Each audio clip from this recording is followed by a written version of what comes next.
Olá, sejam muito bem-vindos ao Tô Com Elas, o podcast onde você descomplica a vida, ganha conhecimento e nos fortalecemos todas juntas. Hoje, o tema será a respeito de escolhas. Diante de um sim, qual será o melhor regime? União estável ou casamento? Não se trata de desconfiança, não é, doutora Ellen? Trata-se também. Verdade. Mas é um resguardo e um respeito ao patrimônio, aos herdeiros e à história da família. Sim. Não é mesmo? Hoje, com muita alegria, recebemos a doutora Ellen Fabiana Moreira. Isso. Sócia proprietária da EFM Advocacia, uma advogada com ênfase em direito sistêmico. direito sistêmico, verdade. Humanitário. Verdade. E também com foco em justiça e igualdade social. Ai, gostei, ficou tão bonitinho, mas é isso mesmo.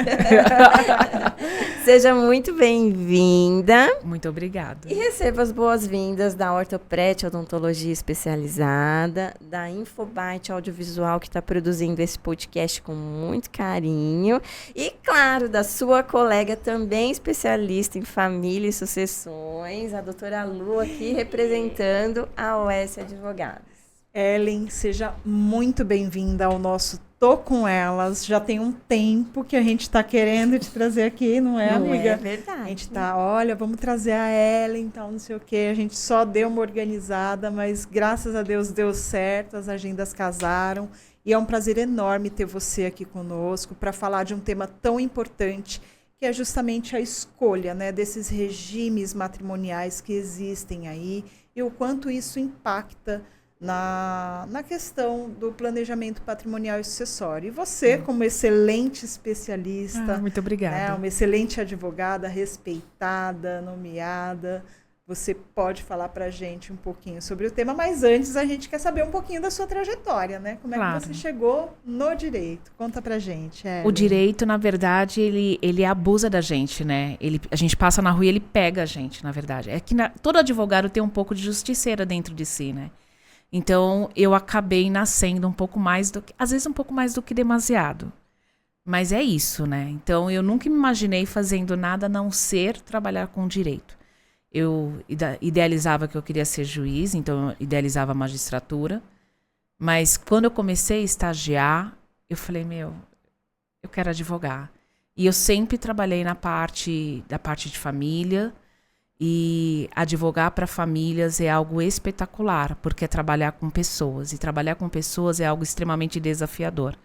Eu atuo já há 28 anos esse ano. Vai fazer, tô quase 3 décadas, né? Falta pouco. E eu amo o que eu faço. Eu acho que quando você é um profissional que você trabalha com aquilo que você ama, fica muito mais fácil para lidar. Ainda mais a gente que trabalha com conflitos, com pessoas, com injustiças, com desonestidade também, que é algo muito gritante, né? Então, trabalhar com pessoas é algo extremamente desafiador. Então, hoje eu tenho meu escritório vai debutar esse ano, vai fazer 18 anos. Olha, parabéns! E ser eu acho que ser empreendedor, porque todo advogado, eu brinco que todo advogado é empreendedor, é algo desafiador, né? Trabalhar todos os dias sem saber como vai ser o seu dia é uma experiência única, né? Então eu amo o que eu faço. Que lindo. Mas a gente sabe também que dentro da tua formação aí você tem outras, né? Outras formações aí. Eu quero que você conte pra gente, porque eu sei que uma dessas formações tem a ver justamente com matrimônio. Conta pra gente. Então, na verdade, eu sou uma advogada sistêmica e humanitária, e quando eu falo sistêmica e humanitária, que eu trabalho com honra, com um conflito especificamente do cliente, então eu sempre tento trazer uma pessoalidade para o cliente e trabalho muito a parte emocional. Então tem o PNL, tem outras coisas também, porque eu acredito na fonte da energia também ligado. Então eu acredito que se a gente pegar esse cliente, o conflito que ele tem e trazer, fica mais fácil. E dentro do direito de famílias e sucessões, é muito importante a gente direcionar. Então, eu prezo muito e que eu tento plantar a sementinha, que é a advocacia preventiva, né? Então, para que você não precise passar por um pepino muito grande até você procurar um advogado. E é exatamente essa solução que eu busco para trazer para as pessoas. Por exemplo, hoje dentro do tema que a gente está trazendo, né? A gente fala muito em casamento, fala muito em união estável, e aí as pessoas se questionam o tempo inteiro qual é o melhor caminho. E a gente fala muito sobre direito, mas a gente tem que visualizar o quê? O emocional. Por que você está com aquela pessoa? Qual é a importância daquela pessoa na sua vida? Será que vai ser para sempre mesmo? E se não for, como vai ficar? E aí, qual é a sua história de vida? Qual é o patrimônio que você tem? Aquilo que você almeja para você? Então, tem que se fazer várias perguntas antes de você definir se é o casamento, a união estável que vai te gerar a estabilidade que você busca. Porque as pessoas casam e só pensam na emoção. Ah, encontrei o amor da minha vida. Até porque para encontrar o amor da vida tá difícil, né? Isso vai da idade? A senhora encontra pessoas mais maduras têm um pensamento mais racional, pessoas mais novas não? Não, porque não tem emoção. idade. Porque a saúde e a educação emocional vai diferenciar de uma pessoa para outra. Existem pessoas de 50 anos que são extremamente maduros emocionalmente e tem jovens de 20 que são extremamente maduros. Então, não vai. Eu acho que vai muito mais da educação e da sua formação familiar. Entende? Então, isso tem muito a ver. Muito do eu da pessoa saber exatamente. Então, não está correlacionado à idade. Está correlacionado também a meio social também. Eu acho que o meio que você convive fala muito sobre o que você é. Eu acho que você vê que tem muito... A gente fala muito em direito, mas é tudo muito subjetivo. Né? É muito subjetivo. Eu me recordo que eu tenho muitos amigos que casaram, e aí vem falar comigo, né? Que eu trabalho com família, né? Ai, amiga, eu tô pensando em casar. Eu já olho assim, com aquela cara, tipo assim, né? Tipo, fico feliz, porque eu já penso, tô com um vestido pronto, vou na festa. Não, vou me preparar. E eu já falo... A festa é uma delícia. Já falo, vou pro casamento, mas não quero fazer o divórcio. Mas se precisar, eu vou fazer o divórcio. Eu vou gostar também, porque eu acho que pode ser de uma forma mais leve. Mas a gente, quando as pessoas casam, as pessoas pensam assim, eu vou casar, tô namorando, a gente vai morar junto. Mas não pensa que pode morrer, não pensa que pode ter que ter um divórcio. As pessoas não visualizam o que pode acontecer. Porque a pessoa só pensa na felicidade. Só que ter segurança também é felicidade. E saber qual é o caminho, e saber como funcionam, porque os casais têm que ter a maturidade de conversar sobre dinheiro. E as pessoas não querem conversar sobre dinheiro. Nunca porque querem, né? Mexe no emocional.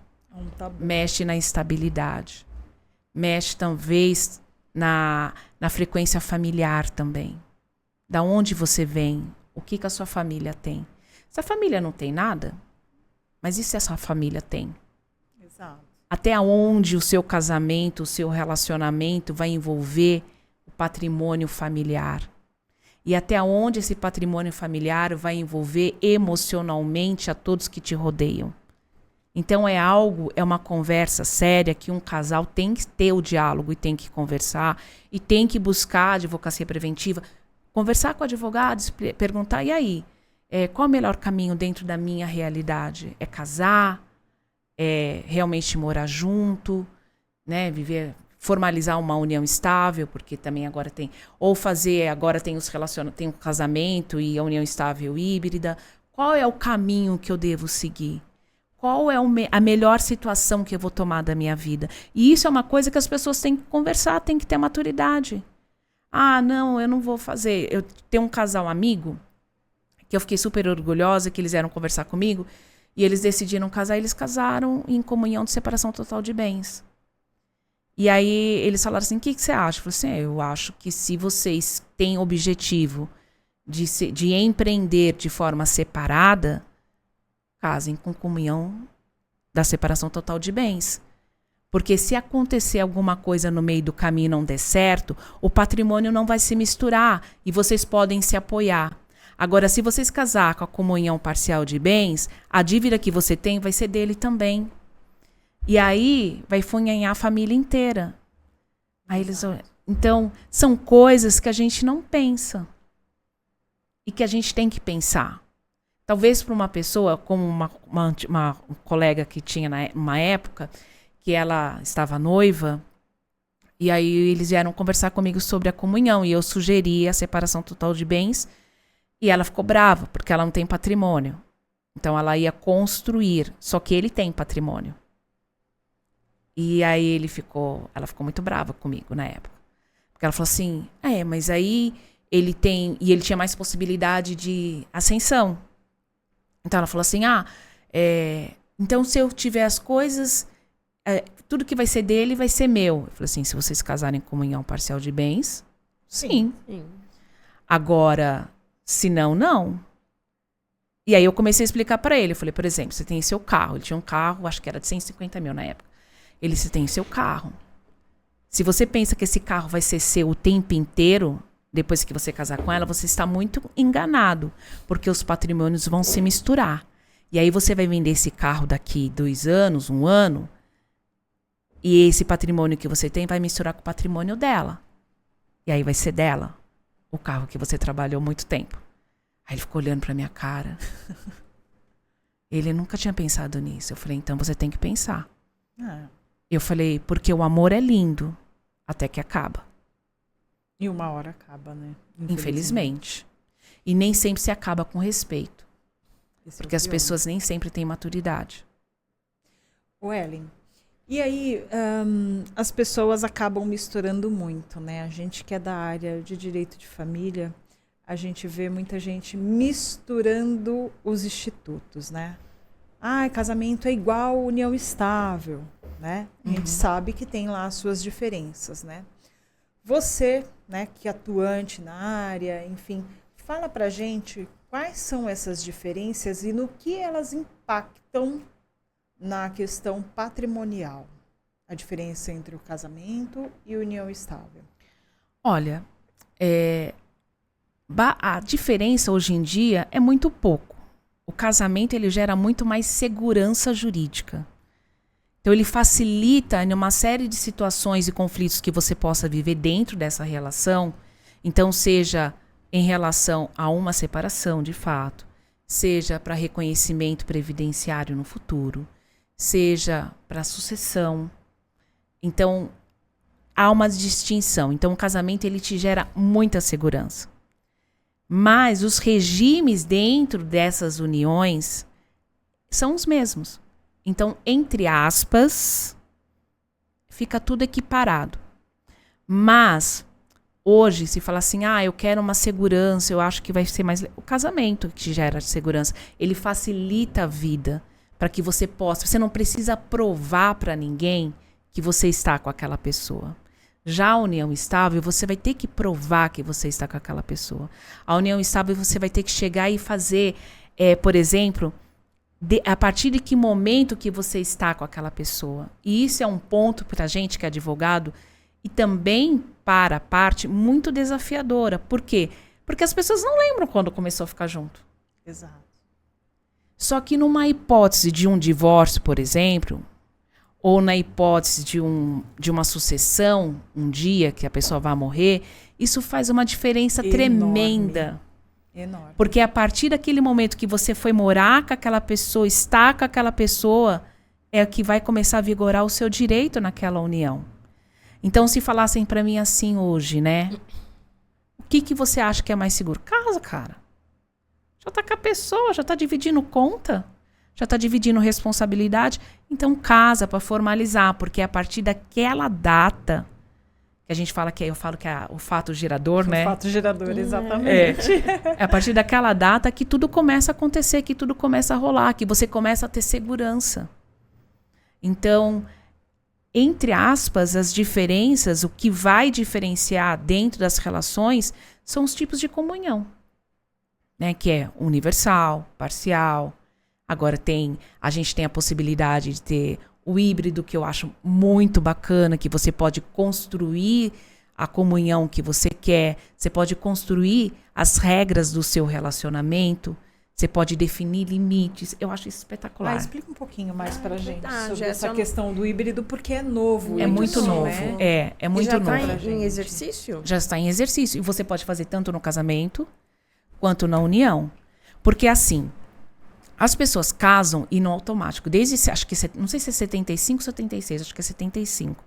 Desde 75, as pessoas casam em comunhão parcial de bens. É uma coisa automática, tá? Antigamente se casava os Acho meus... que é 76, amiga. Acho que é 76? Eu sempre confundo. 76. Antigamente as pessoas casavam em comunhão universal, né? Que se une tudo.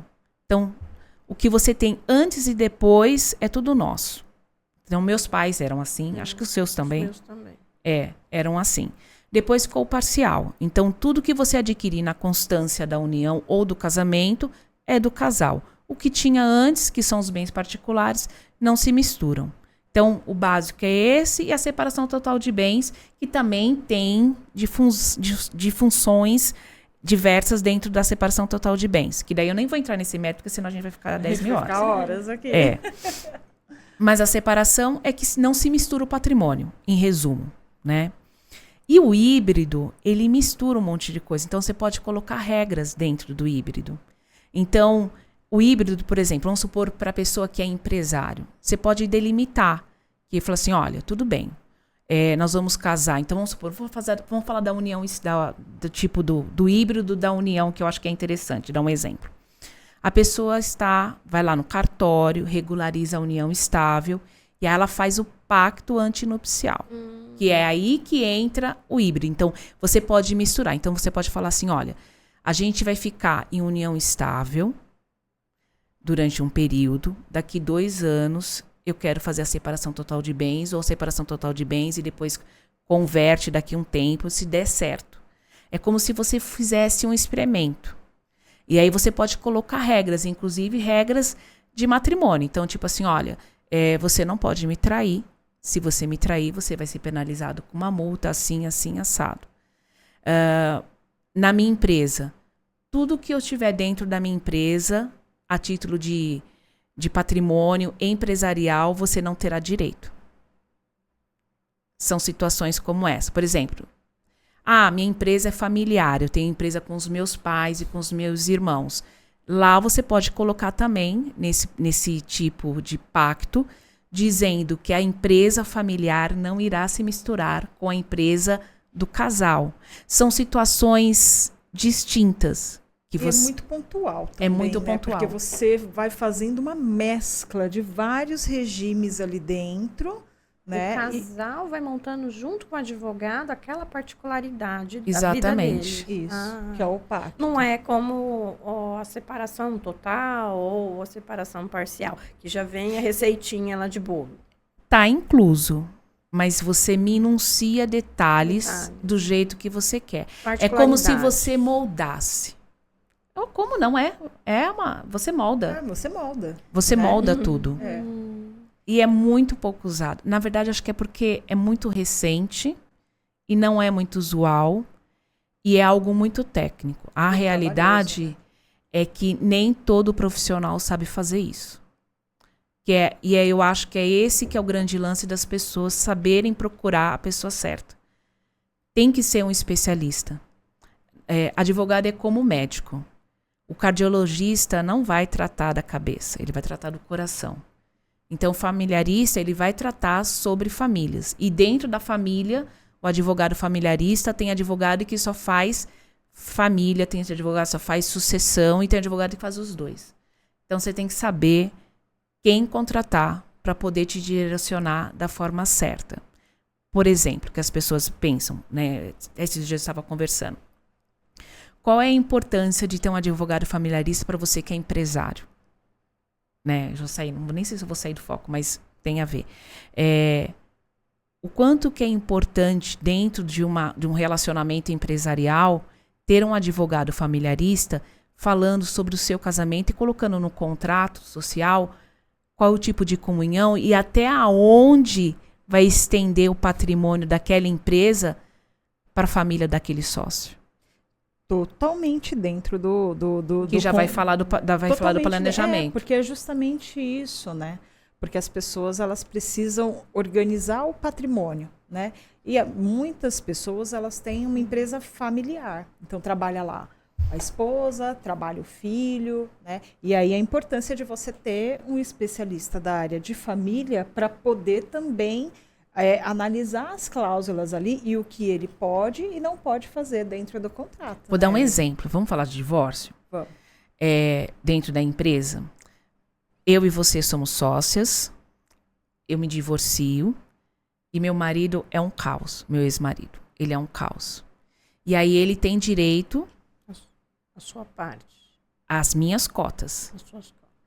E aí ele começa a entrar numa briga...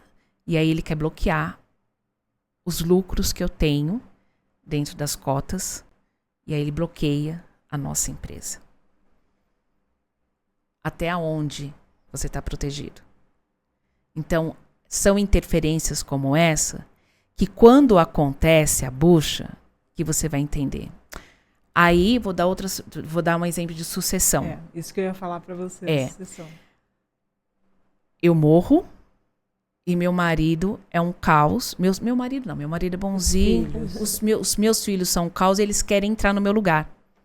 Só que você não se dá bem com os meus filhos, não se dá bem com o meu marido. Mas eles têm direito à minha parte. Como que você vai agir? E aí eles começam a interferir na rotina, querem mandar na empresa que você construiu comigo. E aí como que vai ficar? Como que você vai lidar com essa situação, sendo que eles são donos também, entre aspas? E ninguém quer vender nada. Aonde eu vou recorrer sobre isso? E o contrato tá básico. E o contrato foi feito pelo seu contador, que não é advogado. Ele é contador. Você não se preocupou com isso quando você fez o seu contrato social. Porque você achou que o seu contador era suficiente. Respeitando os contadores, pelo amor de Deus. Mas assim... É cada um dentro do seu quadrado. Então, são situações necessárias. Então, o que você tem que fazer? Você tem que colocar lá no seu contrato que numa hipótese de sucessão, o sucessor não vai entrar, ele não vai mandar. Ele vai vender a parte dele, você vai adquirir dentro do prazo legal a parte dele. São situações que a gente tem que ter. Que a gente acha que não vai acontecer. Entende? Mas acontece. E faz parte. Então, tem que ter um advogado assessorando. Então, toda a parte de sucessão é algo extremamente doloroso, porque você vai lidar com a dor da perda, a dor de uma nova realidade, e ainda você vai ter que lidar com herdeiros, com mulher ou com marido, que você nunca teve que lidar antes. E a gente não está falando só de conflitos, mas a gente tem que pensar também na dilapidação do patrimônio. Exatamente. Porque numa dessas decisões...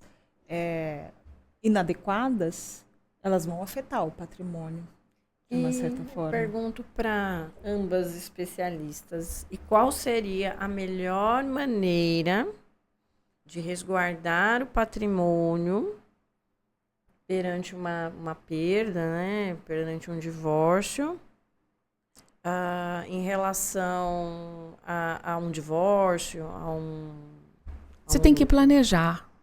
Antes de você casar com alguém ou ir morar com alguém, você tem que sentar com o seu parceiro, com a sua parceira e ter um diálogo franco. Tá, a gente se ama. Ok. Quero viver com você. Mas e se não der certo? Como que a gente vai fazer? Entende? Como que o meu dinheiro vai funcionar com o seu dinheiro? E outra coisa, se a gente tiver filhos, como que nós vamos nos portar em relação aos nossos filhos? Se a gente divorciar, qual vai ser a sua postura em relação aos nossos filhos? Você tem que saber com quem você está lidando. Porque se você descobrir exatamente com quem você está lidando, talvez você não fique com essa pessoa. Então, as pessoas têm que ter uma conversa objetiva, sem emoção. Nada de ficar com flu-flu, não tenha medo. Porque a parceria tem que ser para sempre. Ao ponto também de quando acabar em paz. não no inferno, como muita gente acaba passando. Que a gente convive Muito. diariamente, continuamente. Até falando da parte empresarial, só para poder adendar, a pessoa também tem que pensar que se ele morrer, como que o sócio dele vai tratar a família dele? Exato. Eu tenho um cliente meu que ele teve esse cuidado. Eu achei, assim, espetacular. Ele falou assim, olha, a gente está montando esse projeto, doutora, e eu estou muito preocupado, porque se eu morrer amanhã, eu tenho 3 filhos. E eu tenho a minha mulher, meu filho, tem um filho meu que é pequeno. Eu preciso ver com os meus sócios, porque a gente já tem conflito, porque os valores que a gente trata são valores altos. A gente já tem conflito. Se eu morrer, e eu vivo, eles querem me passar para trás, como que vai ser? Então eu quero fazer uns adendos no contrato para resguardar, na hipótese do meu óbito, quem é que vai ser meu sucessor, quem é que vai tratar, como que ele vai receber, como que vai ser avaliada as minhas cotas. Se ele vai entrar no contrato. Se ele vai entrar no contrato.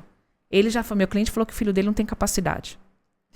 Ele quer uma boa avaliação para que a família dele receba o dinheiro da empresa durante um período, até ter estabilidade. Ele pensou em tudo. Mas ele teve essa maturidade. É maturidade emocional. Por isso que eu falo que é maturidade emocional. Então, a vida da gente é muito mais complicada do que a gente imagina. A gente pode facilitar, mas a gente tem que ter maturidade para olhar as coisas de forma fria e objetiva e sanar. Para que a gente possa viver com segurança. E eu percebo que as pessoas têm medo de olhar essas situações de frente. As pessoas têm muito receio de se envolver emocionalmente. Eu acho que tem muito medo da perda. Mas eu acho também, Ellen, que tem uma questão que é mais ou menos assim. As pessoas pensam muito na questão do patrimônio em si. Mas eu vou ter que despender um valor para arrumar, mas está funcionando. Não vou mexer, não. Né? Só que o problema, muitas vezes, é justamente quando para de funcionar. Né? Na maioria das vezes é quando para de funcionar. E ele vai parar ou por uma questão de divórcio, que foi o que você mencionou, ou por uma questão de falecimento. E aí é muito pior. Né? Exatamente. Porque o divórcio, ok, enquanto estão ali na disputa, você ainda consegue de alguma forma movimentar. Agora, com o falecimento, se não tiver uma organização dentro do contrato social da empresa, se ele não tiver estruturado para poder prever essas situações de forma bem minuciosa, não como uma cláusula, uma única cláusula geral que é padrão, básica, né? Que é a básica.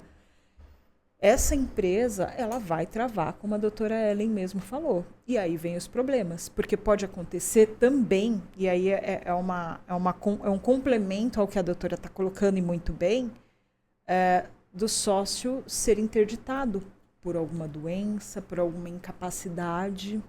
E aí você travou a empresa por completo.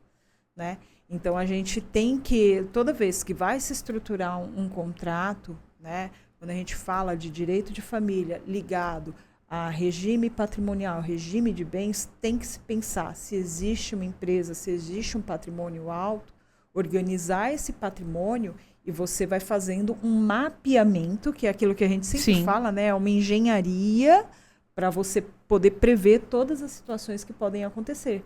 Porque na hora que acontecer, vai sair mais caro, né? Vai ser mais custoso de todas as formas, com tempo, com dinheiro, com o teu próprio emocional. Eu acho que o emocional é enorme. É enorme, porque você vai estar lidando com perdas em todos os sentidos. Em todos os sentidos. Porque você vai ter instabilidade.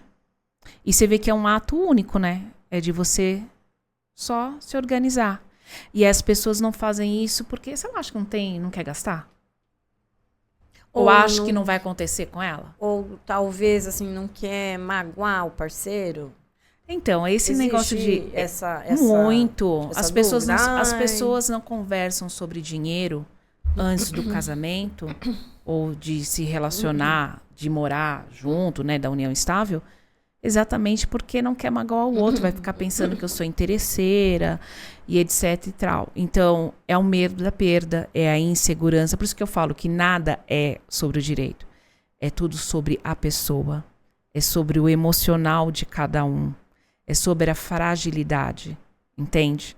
E por isso que por isso que eu sempre falo, eu gosto de trabalhar com a parte sistêmica, porque é a parte emocional.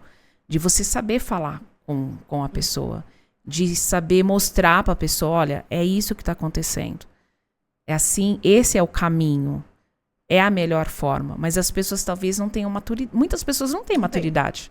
Não tem, infelizmente. Doutora, é possível num casamento que foi aceitado inicialmente um regime de bens e no meio do caminho o casal decide mudar? É possível essa mudança? Sim. Sim. Eu não acho muito usual, mas é. É possível. Mas tem que fazer pelo judiciário. Geralmente as pessoas, em grande parte, ocasiões que eu vi assim, na prática, são pessoas que casam com separação total de bens e acabam fazendo parcial ou universal. Já vi, mas poucos. Não é muito habitual. Não é muito habitual. E tem que ser por meio judicial. Poderia ser por meio administrativo, né? Que é via cartório. Isso. Ainda não está regulamentado. Talvez com a reforma, talvez saia. Facilitaria, né? Até porque se as pessoas estão alterando o regime, é porque existe uma vontade dos dois lados de fazer essa alteração. Então não teria que ser necessário entrar com uma ação judicial para litigar sobre isso. Eu acredito que seja dessa forma. Mas hoje, por segurança jurídica, eu vejo até por questão de por que essas pessoas querem alterar e unificar. Eu acho que também tem um lance também de talvez de dívidas, mas aí não. A lei fala que tem que passar pelo judiciário, mas poderia facilitar. Mas não é muito usual. Agora, quando é ao contrário, o casal vive em numa comunhão parcial de bens ou universal e de repente eles querem fazer a separação, eu creio que o judiciário é importante. Por quê? Porque às vezes também existe a possibilidade de esse casal querer fraudar os credores também. Exato. E aí isso interfere. Por quê? Dependendo da comunhão de bens que a pessoa tem, os credores eles vão ter acessibilidade ao patrimônio desse devedor. E se ele é casado em comunhão parcial, vai interferir no casal. Se é separação, vai ficar de forma isolada. E aí, quando esse casal que vive em união parcial de bens, por exemplo, tem uma empresa, tem dívidas, um deles tem dívidas com a empresa, e aí ele vai lá e faz a separação, fica blindado, fica só nele, e aí não vai na outra. E aí, qual é a naturalidade das coisas? O casal, se negativou um, aí trabalha com o outro, que é a lei da sobrevivência. Sim. É a lei da sobrevivência. Então, a lei, nesse aspecto, eu acho que é coerente. Não permitir. Ellen, e como fica, na tua visão, quando as pessoas elas vivem em união estável, que é o que a gente costuma falar no direito de fato, né? Que é aquela união estável que não está no papel, que ela não está declarada, ela não está registrada. Como é que fica, nesse caso, uma divisão de patrimônio em caso de falecimento ou em caso de divórcio? Então, quando a pessoa vive em união estável, aí entra naquele lance do fato gerador. Primeiro que você vai ter que provar que você morava com a pessoa. Se você não tem nada formalizado. Então, se a pessoa está casada, se a pessoa vive com alguém, vai no cartório e formaliza isso. Pelo menos facilita a nossa vida, né? Exato. Facilita. Vou dar um exemplo de uma situação que eu estava até debatendo com a Edna. Esses dias a gente estava conversando. E a gente estava falando da importância de formalizar a união estável. A moça morava com um rapaz, eles eram casados já, viviam juntos há uns 8 anos. E um dia ele saiu para trabalhar de moto e morreu. Tá? Eles adquiriram um apartamento que estava financiado no nome dele. Ela mora lá, no apartamento, tudo bonitinho. E eles pagavam. Enquanto estavam vivendo, ok. Ele morreu, não tem filhos. Automaticamente, quando se falece, o casal não tem filhos, os herdeiros são os pais, se tiver filhos, são os filhos. No caso dele, os herdeiros são os pais. Ela teve que... Aí, todo o dinheiro, a mãe já tomou conta, já falou que era dela. O apartamento já ficou para a mãe automaticamente, porque não havia reconhecimento. Então, quem é herdeira dele é a mãe. E ela ficou a ver navios. Então, ela vai ter que entrar com uma ação de reconhecimento de união estável para reconhecer que durante aquele período eles adquiriram aquilo juntos. Olha o trabalhão. E como reconhece, doutora? Aí vai ter que fazer prova. Documentação geral. Que moravam no mesmo imóvel, fotos, vídeos, pessoas testemunhas, documentos que eles possam ter adquirido, comprado alguma coisa juntos.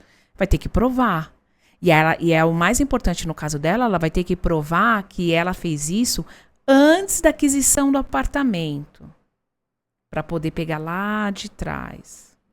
Entende? Não que não vai interferir se pegar no meio, mas vai ter que provar. E detalhe ainda, mesmo ela provando, ela vai ter que dividir com a mãe. Porque isso é uma coisa que é muito louco, né? Eu até conversei esses dias com a minha cliente.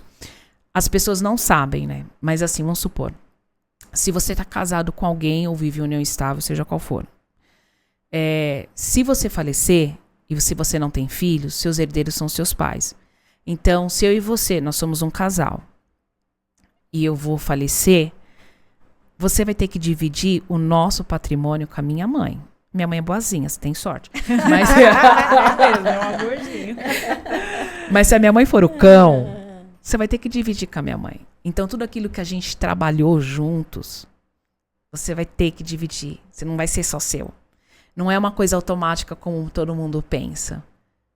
Sabe? Então, aí vem o planejamento sucessório. Faz testamento, tem vários artimanhas. E mesmo assim, você não consegue garantir 100% para um lado ou para o outro. Então, são coisas que você pode até complementar se você quiser. É justamente isso, né? Que a Ellen entrou no ponto do testamento, mas um pouquinho antes você estava até comentando, né? A mãe já tomou posse, né, das contas, do imóvel. Então, assim, até que se prove alguma coisa, o patrimônio já está na mão da mãe. Exatamente. E ela vai fazer o uso dele como ela bem entender. Agora, você imagina, você está lá na sua casa, que você comprou com o seu companheiro, que o seu companheiro não está mais com você, e a sua ex-sogra jararaca está querendo tomar a sua casa. Que ela não colaborou com nada, não comprou nada, não construiu nada, porque você e o seu companheiro simplesmente foram morar juntos e não quiseram assumir o relacionamento formalmente. O que é mais comum, doutora? Os pais abrirem mão ou não? Eles, na maioria dos casos, eles realmente ficam com 50% ali do... A lei fala que os pais têm que ficar com 50%, que é a parte sucessória, é o que a lei fala. Na prática? Na prática, eu não sei falar pra você. Bom senso, né? Então, eu não acho que exista bom senso. Sabe por quê? Porque as pessoas se transformam quando tem dinheiro. Exato. Às vezes você convive com pessoas a vida inteira e elas são fofas. Aí, de repente, na hora que separa, as pessoas se transformam. Na verdade, as pessoas mostram quem sempre foram. Então, a gente não sabe exatamente. Não dá pra falar. O ser humano, ele é muito... Caixinha de surpresa. A gente costuma dizer que, assim, todo mundo é família até a hora da morte. Na hora da morte é que você vê quem são as pessoas. Exatamente. Por isso que eu acho importante você deixar tudo formalizado. Então, assim, eu sempre falo, uma cliente minha falou assim, eu queria casar, mas ele não quer. Aí ela, por quê? Aí, às vezes, eu sou sincera, né? Aí eu falei assim, então, você sabe que emocionalmente falando, de uma forma muito oculta, as pessoas que não casam é porque elas não querem assumir relacionamento. Então você precisa pensar se é isso que você quer. Porque quem quer casar, ele casa. As pessoas que vivem em união estável é porque emocionalmente, de uma forma muito íntima e muito oculta, elas não querem assumir o relacionamento. Não querem assumir compromissos. Mas isso se dá também Por N coisas, né? Por isso que eu falo, tem toda Que é uma parte, uma questão emocional, questão social, uma questão familiar. Por isso que eu falo que você tem que dialogar com o seu parceiro, com a sua parceira e conversar. Porque tem que ter. Eu tenho colegas meus que são advogados, que vivem não estável, e às vezes quando eu começo a conversar, aí eu falo, por que você não formaliza? Não, a gente vai formalizar. Eu falo assim, então tem que formalizar. Porque, em grande parte, as pessoas não estão na primeira família, estão na segunda, na minha etária, né? Então, na segunda família. E aí não é só o patrimônio. Tem os filhos do outro casamento. Exato. Os meus, os seus e os nossos, né? Exatamente. Então, tem que arrumar, tem que organizar. Ninguém, em grande parte da vida... A gente não está começando a vida, né? Está no meio da vida. E aí, no meio da vida, você não se organizou ainda? Então, as pessoas têm que se organizar, as pessoas têm que deixar tudo formalizado para evitar transtorno, porque é transtorno. Porque advogado, gente, um bom advogado não é barato. Então, e quanto mais você criar, quanto mais problemas, mais caro vai ficar. E mais difícil também encontrar um bom profissional que vai conseguir sanar o seu conflito. Então, é delicado. Tem que ser olhado e tem que ser visto. Você tem que assumir essa responsabilidade. O amor é lindo, mas a segurança também. Pois é. E aí, a gente estava falando agora há pouco, né? Você até comentou sobre a questão do testamento. Aí, só para a gente trazer uma situação que saltitou agora, né? Foi até no Fantástico esses dias, é o caso da dona da Casas Pernambucanas. Eu ia falar sobre isso. Que tá cabeluda a história. Mas justamente porque não se tinha ali um planejamento, né? Então agora está todo mundo querendo reconhecer a união estável, reconhecer filiação, né? Porque ela está em coma há anos, né? E a questão agora é para quem vai ficar o patrimônio dela? Porque ela não tinha filhos, ela não deixou o esposo, nem testamento. Não. É difícil fazer um testamento? Às vezes a pessoa idealiza tanto que é fora da... Não, gente, não é difícil. Você tem que estar mais emocional. É isso que eu ia falar, você tem que estar preparado. Esses dias, que agora saiu antecipação de tutela, né? E aí eu falei, eu sou solteira, eu moro com a minha mãe, e minha mãe já tem idade, eu virei pra ela e falei assim, mãe, vamos fazer só tutela? Aí ela fez assim pra mim, você acha que eu vou morrer? Eu falei pra ela, mãe, não quero, não tô preparada, mas tudo pode acontecer. Só que um dia que você não estiver aqui, eu tenho meu irmão, e eu não sei como que ele vai se portar depois. Uhum.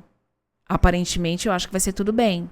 Mas dentro das minhas experiências, eu não sei. A gente cria uma expectativa. Aí eu falei pra ela, tem que ter a tutela, porque se você ficar doente? Exato. Como que eu vou conseguir agir? Resolver, já que eu sou a resolvedora das coisas. Né? Porque a gente que é advogada, a gente resolve tudo da família. Então, são coisas que... E a lei, ela facilita em muita coisa. A lei, ela tá se moldando a muitas coisas para que a gente possa agir de forma preventiva, né? Para que a gente possa se comportar de uma forma mais equilibrada. Antigamente era tudo muito mais complicado. Mais engessado. Hoje não. Hoje a gente pode escolher, a gente pode moldar as coisas. Então, o testamento é uma saída. O testamento para que você possa organizar as coisas. Quem quer fazer um testamento, o que tem que fazer? Passo a passo, doutoras. Olha, eu acho que um testamento... Primeiro você tem que procurar um advogado. Colocar primeiro você tem que enunciar na sua cabeça. O que eu quero? Quais são os meus desejos? Quais são os meus focos? E aí procurar um bom advogado para engessar exatamente como você quer. Porque esse testamento também vai poder ser contestado. Eu tenho uma situação de conflito familiar que eu estou contestando o testamento. Então, não é porque... E aí eu já estou entrando no conflito, nada a ver, né? Mas tudo bem. Porque a gente fala de casamento, mas o testamento, ele pode ser contestado também. Então, você tem que saber, primeiro, procurar um bom profissional, saber o que você quer, e aí faz tudo via cartório. E aí você vai minuciar. Mas o seu advogado tem que ter técnica para que aquilo que você deseja, depois de você falecer, ele seja realizado. Por quê? Porque ele pode ser contestado. Então, não significa que você vai fazer aquele testamento, se você tiver algum desejo específico, inclusive de impedimentos, que ele vai ser realizado e concretizado. Vou dar um exemplo pessoal, de um cliente meu. Essa mãe, ela fez o testamento excluindo esse herdeiro dos bens e deixando apenas para as outras filhas. Aí as filhas idealizaram que essa mãe, tipo assim, agora o patrimônio vai ser só nosso. É uma guerra familiar, mais comum do que a gente imagina. Esse patrimônio vai ser só nosso. Só que o advogado que orientou... Ai, meu Deus, será que ele vai me ver? Vai. Mas, enfim, esse advogado que orientou, ele não orientou de forma adequada. Por quê? Porque os filhos desse herdeiro que está sendo excluído, eles não foram excluídos. Então o patrimônio não vai ficar só para elas. Vai ficar, de qualquer forma, vai ficar para ele. Entende? Então, assim, se essa mãe tivesse procurado um advogado técnico, especialista, ele ia direcionar para não entrar nem os netos. Agora você falou um ponto que eu acho importante a gente fazer 2 ganchos. O primeiro gancho, você está falando de testamento e automaticamente a gente pensa em patrimônio, né? Mas a gente sabe que o testamento você também pode deixar ali registrado como seu último desejo algumas vontades, como a Ellen falou, né, das vontades, mas que tipo de vontade? Olha, eu tenho um gato, Bilu, e eu quero que cuidem do meu gato. Né? Vou deixar a Ellen como a cuidadora oficial do meu gato até a morte. Em troca, tem ali uma contraprestação que será paga, enfim.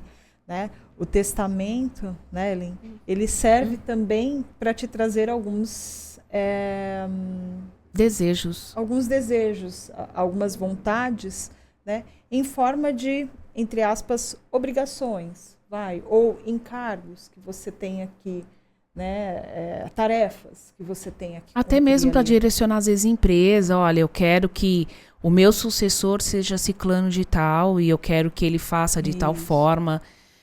Eu não quero que Beltrano de tal trabalhe na empresa X ou Y. São definições que podem ser tomadas. Ou eu quero que o meu corpo vá para tal, jogue minhas cinzas em tal lugar. São coisas que a gente tem que pensar. E quando um juiz determina que ele realmente pode ser contestado? Que o desejo ali do falecido não é plausível de ser respeitado. Na verdade, assim, o herdeiro, ele pode contestar. É um direito dele contestar. Ele não é obrigado, tipo, faz o testamento, aceitar o que está sendo escrito lá. Você pode contestar, mas aí tem que seguir regras. Tudo tem regra. Se não tiver a regra efetivamente, a possibilidade, às vezes, de aquele testamento ser concluído, pode acontecer de ele não ser concluído, aquela vontade da pessoa, porque não tem regra. Um exemplo, vamos supor. Eu quero dizer da ciclano porque ele sempre me maltratou, ele sempre me bateu, então eu quero deserdá-lo. Tá bom, então é uma injúria. Então, no caso, seria considerado, vamos falar, injúria grave. Então, vai ser deserdado de imediato? Não, vai ter que ser apreciado. E aí, esse herdeiro que está sendo impedido de tomar posse da herança dele, porque a herança é um direito constitucional e você vai ter direito à sua herança. Gostem ou não. O fato de alguém chegar e falar assim, não, você não vai receber esse copo aqui, aí você vai falar, tá bom, você tá querendo? Vai provar que eu não posso receber. Porque é automático. Morreu, já entra. Você já entra na sucessão automático. E aí você vai ter que provar que eu batia. Aí eu posso chegar e falar assim, não, eu nunca bati nela. E aí eu provo que eu nunca bati. E não houve, então, a injúria grave, não tem a injúria grave. Esse testamento não vai ter validade. E aí o juiz vai ter que deferir. Então, e olha, gente, como eu estou com esse processo, eu estudando, é muito difícil conseguir provar a injúria grave. São raríssimas exceções. Eu vi um julgado de um filho que ele deu um tapa na cara da mãe, e aí a mãe pediu para deserdá-lo. E aí o tribunal falou assim que um tapa não é motivo de deserção. Então é como se normalizasse a violência. Que a gente está vendo muito comum aí alguns juízes praticando essa normalização. Então, que não é suficiente. Então, que um único ato não justifica a deserção. Teria que ser algo muito grave. Entende? Então, um exemplo de deserção. Qual o nome daquela menina lá que matou os pais? Suzane. Você vê, ela vai receber agora a herança do tio. Né? O tio ficou tão preocupado em penalizá-la em relação aos pais que ele esqueceu de se proteger dela. Então, são detalhes, são coisas que a gente... Por isso que eu falo, tudo é planejamento e tudo a gente tem que pensar, né? Ellen, dentro do que você falou, né, do que a gente está abordando aqui, que é a cadeia do planejamento, você mencionou agora há pouco a questão da antecipação de tutela, né, que agora saiu. Fala para a gente um pouquinho como é que ela funciona, para que ela serve, explica para quem está assistindo a gente. Eu recomendo todo mundo fazer antecipação de tutela, porque a antecipação de tutela é um direito que você dá de você direcionar quem é que vai cuidar de você numa hipótese como da pernambucana, se você ficar doente. Para que você possa deixar tudo muito mais organizado. E não é um procedimento complicado. Gente, dá para fazer no cartório. Tem que ter assistência? Tem. Tem que ter direcionamento profissional? Tem. Mas facilita muito. Então, quem é que vai assinar a documentação na sua ausência? Como que você quer que as coisas funcionem? Você não está... A antecipação de tutela é que você está resguardando quem é que vai cuidar de você e como que vai cuidar. Por quê? Porque às vezes você adoece e não é a pessoa, qualquer pessoa que você quer que cuide de você ou que tome conta das suas coisas. Né? Então, é uma forma de você ter um controle. Eu acho que isso é muito importante. Né? Porque nem sempre é a pessoa certa. Então, é uma forma de você ter poder mesmo quando você não vai ter mais o poder. Gente, pode acontecer com qualquer pessoa. Eu acho que um caso bastante falado é aquela socialite do Rio que não tinha filhos, aí ela casou supostamente com motorista, né? Nossa, eu lembro desse caso. E o patrimônio foi lapidado, e ela ficou em cárcere privado, não tinha contato. Se ela tivesse feito a tutela... É que na época nem tinha, né? Ainda não tinha, porque ele saiu quentinho. Acabou de sair. Acabou de sair. A gente está aprendendo a lidar e a divulgar para o cliente. Eu já estava falando que eu queria já me usar para poder usar de cobaia. Que também é diferente do testamento vital, né? Porque as pessoas podem confundir, né? Mas tem uma diferença aí. Antecipação de tutela você faz agora em vida, né? E a pessoa já direciona, eu quero que você cuide, vou fazer um documento para direcionar a você. O testamento, não. É após. Você faz ele em vida, né? Mas diante de uma condição que você não tem qualquer ciência. Entrou num hospital, né, Ellen? A pessoa entrou num hospital e está ali. Então, naquele momento que ela entra no hospital, que ela corre algum risco de vida, ela já pode fazer esse testamento, entende? Para que, se ela entrar no estado de inconsciência, como é o caso da senhora lá das casas pernambucanas, tem ali uma pessoa que vai ficar responsável por cuidar dela, né? Por tomar todas as decisões com relação aos procedimentos que vão ser utilizados com ela. Não é Sim. isso? Então, por exemplo, ela tinha dito que ela não quer nenhum tratamento agressivo, né? Ela não quer que agrida o corpo dela, né? Então tem que ser respeitada essas vontades. Então, às vezes, por ser um instituto novo, que saiu agora, às vezes a pessoa pode confundir, né? Porque ele vai falar muito da questão da saúde da pessoa, né? E são coisas totalmente diferentes, entende? Uma dúvida que eu tenho, que hoje não é só mais sobre divisão de bens ou herança, não é mais sobre carros e imóveis. Tem adendos aí como criptomoedas, milhas, divisão Direito de digital. direito digital, também a guarda compartilhada de pets. Tem situações novas. Muita coisa nova, porque o mundo se modifica o tempo inteiro, né? E como, diante de fatos novos, as doutoras veem essas divisões, criptomoedas, por exemplo? Porque o patrimônio ele é dividido da mesma forma em todas as situações. O que vai diferenciar é o conflito e como as coisas vão lidar. Porque a regulamentação para que você possa saber como você vai dividir ou vai fazer a sucessão é a mesma. O que vai mudar são os personagens. Por exemplo, hoje uma pessoa que tem muito influencer, né? Isso. Então, isso tem valor. Então, você pode fazer o testamento, nem testamento, você pode fazer o patrimônio digital, que antigamente não existia, a gente não pensava nisso. Nem existia, a gente não imaginava porque que tem uma valor. seria influencer. Tem valor, entende? Então, isso são direitos novos. O animal também tem a guarda agora, que faz a guarda compartilhada do pet, porque o pet ainda não é uma pessoa, mas ele ainda é olhado como coisa, mas já está começando a mudar a discussão de como isso vai ser tratado. Porque tem pet que é herdeiro, que vira herdeiro.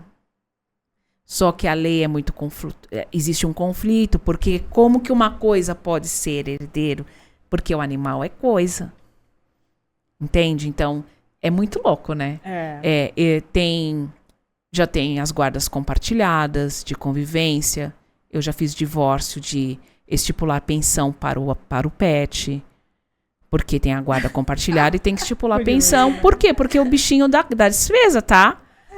Tem que levar pra tosar, tem que pagar o plano de saúde. Tem a creche. Tem a creche. Gente, E aí, pra pet. já estipulado. Tem reiki pra pet.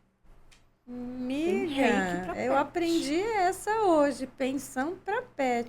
Então já tem, então já tá lá formalizado, a gente já coloca, já fala, não, a Maria tem que pagar as coisas pra Maria. E aí você vai... E eles têm nome de pessoas. E aí você fala e resolve as coisas, e é normal, gente. Sabe por quê? As pessoas não estão tendo mais filhos. A gente está tendo uma alteração dentro da nossa sociedade. Primeiro que as pessoas não estão mais casando como antes. Exato. As pessoas estão buscando...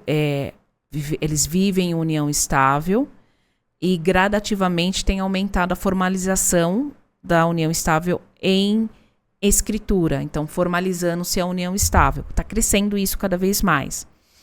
E as pessoas estão buscando em não ter filhos. E quando se tem, é após os 30 anos. Então, as pessoas estão, entre aspas, substituindo os filhos pelos pets. Então, a gente vai viver um período daqui uns 20 anos de pessoas... Assim, eu acho que a população vai diminuir. Então, nos cartórios já tem índices falando sobre isso. Que as pessoas não estão mais casando...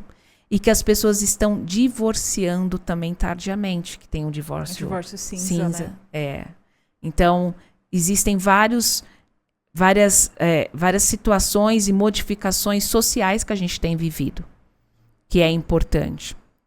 Então, por isso que o mercado de pet está crescendo tanto. Porque as pessoas estão deixando de ter filhos para ter pets. Por isso que tem creche, tem clínica, tem tudo. Dentro dessas modificações de comportamento, doutora, um casal se conhece. um começa a dormir na casa do outro nos finais de semana.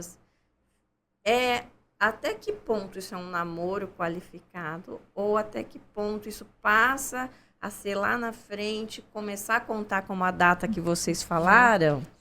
Meu, que pergunta De boa. união estável. Então, isso é muito relativo. Por isso que eu falo, a gente se confunde muito, depende de como você passa para a sociedade o seu relacionamento.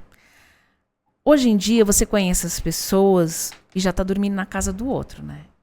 É muito comum. Essa é a grande... Você começa a namorar a pessoa, dali um mês, você já dá a chave da sua casa. Deu a chave, acabou. Deu a chave, colocou lá na portaria, identificou, que agora é tudo com, como chama? Facial. É tudo facial. Ah, passou a identidade facial, para ela chegar e falar que ela vivia em união estável, é um pulo. Ah, comecei a pagar as contas e comecei a fazer Pix na sua conta, já está identificando possibilidade de conseguir fazer prova de união estável. Então, as pessoas têm que começar a ter... As pessoas mudam o comportamento e mudam a postura. É um namoro, mas se comporta como se fosse um casamento. Então, tem que tomar esse cuidado. Então, a partir do momento que você vai lá, se namora com alguém, deu chave, tem identificação facial, começou a pagar as contas e fazer Pix da pessoa. Então, você está assumindo obrigações de um relacionamento, compartilhar contas. Fez empréstimo junto, comprou carro junto. Aí é tão comum, né? Já tá lá caracterizando um monte de coisa. Aí vai da malícia do outro. Vai da malícia do outro. Tem um monte de gente que consegue provar união estável e sendo que, na verdade, namorava. Mas se mistura tudo isso. Então, o que que faz? Faz contrato de namoro. Se tá tão misturado assim, faz contrato de namoro. Pra deixar separado. Pra deixar separado. Olha, a gente mistura entre aspas, mas a gente namora. Eu dou um apoio pra ela, ela dá um apoio pra mim, mas a gente namora. Faz um contrato de namoro. É importante. Mas as pessoas não pensam nisso, né? Ainda mais que namora muito. É emoção. É emoção. Mas é uma pergunta bem... que as pessoas nem têm ideia, né? A discussão judicial em torno disso é muito grande. Sabe É muito comum. Sabe uma situação que de um julgado que eu vi? Que a moça falava, o cara falava assim, na rede social. A minha mulher é maravilhosa. Essa aqui é minha mulher.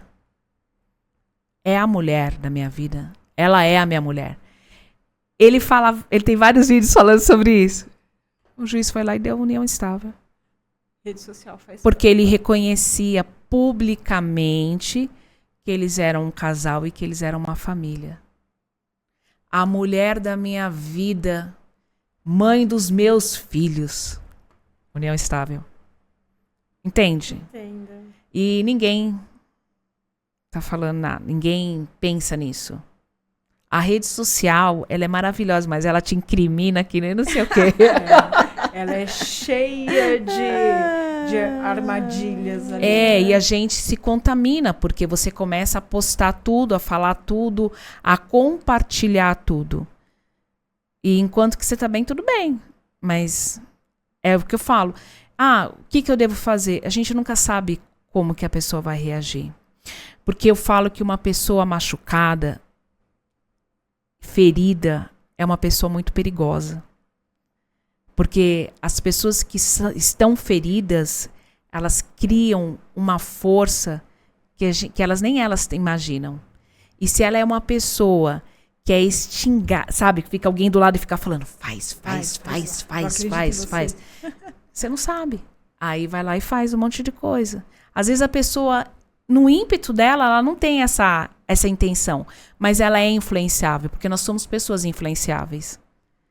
Né? E a mágoa é a mola propulsora. Exatamente. Por isso, quando você fala assim, meu filho vai casar, não sei o que e tal, eu vou doar, a gente pega muito, né? Vou fazer uma doação, vou colocar tudo no nome do meu filho. Eu falei assim, mas por que você vai colocar no nome do seu filho? Seu filho um dia vai casar e você não sabe com quem ele vai casar. Exato. E você não sabe qual vai ser o interesse dessa pessoa que ele vai casar. Ela pode ser a nora da sua vida, mas ela pode ser a nora do inferno da sua vida. Ah, pode ser uma pistoleira? Exatamente. E você não sabe. E aí, o seu filho pode ser uma pessoa equilibrada emocionalmente ao ponto de chegar e falar não. Mas ele pode ser ao ponto de ser tão frágil que ele não vai saber falar não. Ele pode falecer também. Né? E também, então, são coisas que a gente tem que pensar, porque a gente não sabe com quem a gente está lidando. Então tem que se precaver mesmo. Racionalmente. Exatamente. Faz parte, né? É duro, mas faz parte. Mas é a realidade, né? É, ainda mais hoje em dia, porque eu acho que hoje em dia dinheiro faz com que as pessoas se percam.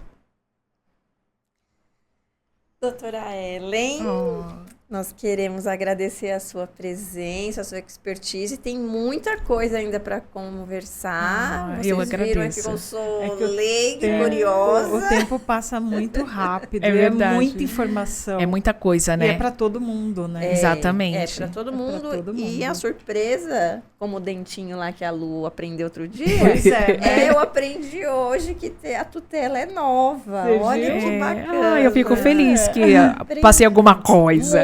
Passou muita coisa. Ai, obrigada. Muita coisa. E como a gente começou no início do podcast, é agradecer a sua generosidade em compartilhar conhecimento e principalmente para que as pessoas respeitem a história, respeitem o que foi construído. Com um coração leve, racionalmente, com uma pessoa bem preparada, né? Tenho 2 especialistas aqui, a gente consegue deixar menos desgaste, menos gastos também, acredito, sim. né? Isso fica menos Exato. oneroso e com certeza mais respeito aí, e como uma advogada sistêmica, aí os vínculos, a emoção, o carinho pelo ser humano antes Sim. do cliente vai estar sempre em alta. Muito E eu sou obrigada. muito grata pela vida de vocês, pelo trabalho de vocês, pela oportunidade de estar aqui, de compartilhar, porque foi uma troca. Porque a vida é troca, né? Exato. É energia. É isso, é isso. Ai, a gente ficou muito feliz com a tua presença. Você sabe, eu tenho um carinho enorme por você. A Ellen, para quem não sabe, né? Acho que você não sabe ainda.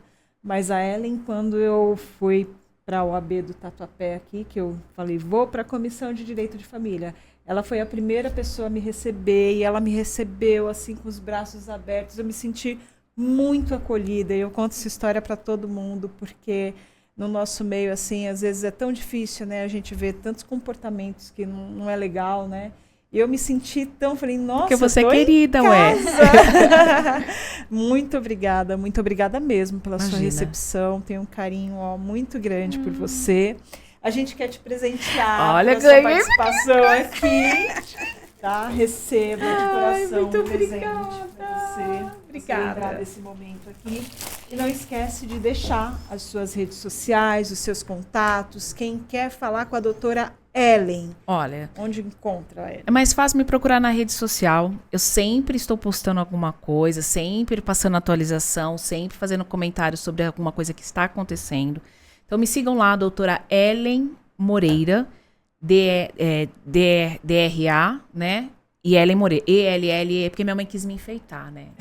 Então, doutora Ellen Moreira, sigam. Aí qualquer coisa me chama no privado pra gente conversar. E, mais uma vez eu quero agradecer Nós que agradecemos. pelo carinho de vocês comigo. Venham pela atenção. mais vezes que tem mais novidade, né? certeza, gosta sim, com virei. Não me certeza. chama que eu venho. Muito obrigada. E para você que nos assistiu até aqui, não deixe de acompanhar as redes sociais da OS Advogados, com a doutora Lu, doutor José Luiz, doutor Marcelo. Não deixe de ver a sua saúde bucal lá na Clínica de Odontologia Ortoprete. E se você quer fazer um podcast bacana, estruturado, com muita tecnologia, é aqui na Infobyte Audiovisual. Muito obrigada e não deixe de cuidar da sua família, do seu patrimônio e da saúde mental aí com profissionais tão competentes aí como as doutoras. Muito obrigada. Beijo a todos. Tchau, tchau.